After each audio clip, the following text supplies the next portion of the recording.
Annyeong Chingu. So, I have a follower here dito sa TikTok na nag-request na i-describe ko daw yung each member upon seeing them during the 17th Year concert in Bulacan. So, yun na nga, it was my first concert as a baby karat. I just turned a karat after ng maestro, dun ko lang talaga sila na nagustuhan ng bongga. So, as a reference, yung seat ko pala during the concert, it's day 1, it's in standing A1. So, yung queue ko naman was 467, I think, or 468. So, yung pwesto namin was, yung barricade nasa likod namin. So, medyo may nakikita namin yung main stage and then side view na namin yung nasa middle stage. So, in the naked eye, medyo klaro naman sila. Klaro naman sila sa amin. Siyempre, hindi ganun kaklaro kasi nga medyo malayo tayo. But I was using my Samsung S24 Ultra. So, syempre, mega mega zoom. Nakuha natin sila ng videos and all. So, description, bago pumasok sa concert, of course, yung bias ko talaga is si Joshua. Nung ang pinaka-least talaga na in-expect ko na mahuhumaling ako is Dino. Kasi tingin ko talaga kay Dino, baby. Like, talagang hindi ko siya pwede maging bias kasi baby yung tingin ko sa kanya. Pero grabe, gulat na gulat ako sa kanya that night. Sobrang, uy, ang gwapo ng batang to. Tapos, ang galing-galing niya. Another surprise to me was DK. Grabe talaga, kahit sobrang komedyante niya, hindi ko ma-explain. Grabe, ang ganda-ganda ng boses niya. Of course, expected naman yun. Pero hearing him live, grabe ang heaven. Silang dalawa ni Sungkwan. Grabe talaga yung boses nila. Ang power. Na parang grabe. Hindi ba kayo hinihingal guys? Hindi talaga nawawala yung boses. Ang galing. Kinikilabutan ako dun sa mga high notes nila. And grabe, yung dating ni DK, parang model yung dating niya sa tingin ko. Ang taas niya, ang ganda ng height niya, ang ganda ng build ng katawan niya. Sobrang perfect ng nose, ng face, ng boses. Tapos tawa pa siya ng tawa. Talagang halakak talaga siya. So, grabe, nakakailap din talaga si DK. Si ano naman, with Woozy, ang cute niya. Sorry, hindi naman dahil sa height, pero kasi ang cute niya talaga. In-expect ko kasi na parang maangas, like Suga, ganyan. Pero pagkakita ko sa kanya, ang cute niya. Tapos ang sobrang puti niya. Grabe, ang puting-puti niya talaga. Nakakaloka. Sino pa? Mingyu, of course, as expected. Ang baby boy niya na nilagay sa malaking katawan. Ang baby boy niya, ang amoy-amoy niya tingnan na ano, parang nilagay sa malaking katawan na lalaki. Ganun. Ang gwapo niya talaga, kahit anong angle. Sobrang charming niya talaga, charismatic. As for Wuno naman, si Wuno kasi, nagiging bias record ko siya the past few weeks. So, nung nakita ko siya sa concert, parang, parang siya, ano yung tawag dito? Yung parang anak ng mayaman na medyo maldito, ganyan. Hindi na, parang snobbish yung dating niya sa akin. Pero of course, ang gwapo-gwapo niya. Tapos grabe yung tili pag lumalabas siya.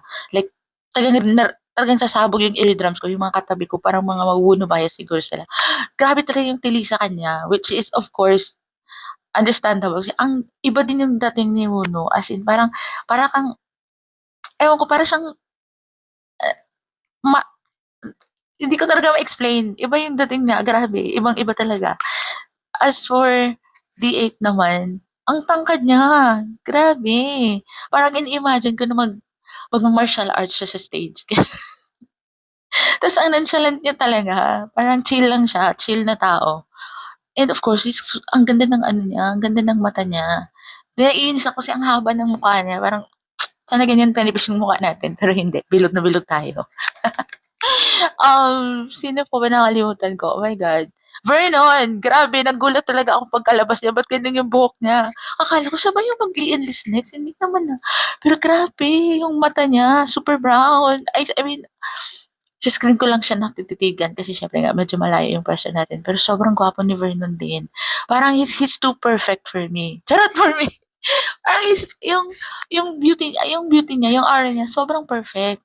Na parang pwede siya maging Hollywood actor, ganyan. So, ang charming niya din talaga. Oh, and of course, dito na naman tayo kay Leader Scoops. Grabe, ang landi ng lalaking to. Ine-expect ko talaga kay Yuno ay kay Minyo ako malalandian. Pero dito pala ako kay Scoops talaga. Siya talaga kasi yung unang bias ko. Pero pag na, grabe this guy, ang kulit-kulit pa niya. Tapos yung mga facial expression siya, oh, ang sexy. Grabe talaga. Ang sexy talaga ng expressions niya, astig. Medyo intimidating yung smile niya paminsan. Pero yung smirk, oh my God. Nakakaloka talaga yun. As in, sino pa ba hindi ko na... Si Joshua. Of course, si Joshua may bias. Ang sexy ng boses niya. Ang sexy niya pag nagsalita. Tapos ang gwapo-gwapo niya, lalo na nagsuot na siya ng specs. Grabe, smart boy, baby boy, demure, gentleman. Ang bango niya tingnan. Talagang, oh my God. Kinikilig talaga ako as in, ang gwapo-gwapo niya. As in talaga. Tapos may nagsabi sa akin na kung andun daw si June, baka daw mahatak din ako kasi sabi nga daw perfect din daw yung mukha ni June. And of course si Jonghan. Pero unfortunately wala silang dalawa. But I'm hoping and looking forward na sana sa next concert, ayan, makita na natin sila in person. But yun, kompleto na ba yun yung sinabi ko? Grabe, nalito na ako. Ang dami na kasi nila. Teka lang, check ko. And Sungkwan pala, of course, ang cute ni Sungkwan. Smile lang talaga siya nag-smile. Siya yung, parang feeling ko, siya yung typical Korean face. Siyempre, pag pumupunta ako ng Korea, yung nanonotice ko. Pero ang ano niya, ang cute niya. Tapos parang lahat yata ng sides talagang pinupuntahan niya para mag-hi, mag-hello, ganyan. Ang cute nila. Tapos medyo naiyak siya nung pinakantahan siya ng happy birthday natin, ng mga PH Carrots. Okay din, ang cute din ni Song Kwan. Pero grabe, ang nagagaling talaga ng boses niya. Silang dalawa ni DK. Nakakaloka yung boses nila. And lastly, of course, Hoshi! Tawang-tawa ako nung pagkalabas niya. Talaga para talaga siyang leader ng kulto. Hurang-he, hurang-he. Ano, ang angas din talaga ni Hoshi. Para siya yung nag-hype ng mga tao. Siya yung nag-hype sa mga tao. Tapos, ewan ko, iba din yung dating niya. Like, oh my God, ang pag nagpe-perform siya sa stage, dagdag talaga sa pogi points niya kasi ang galing-galing niya talaga.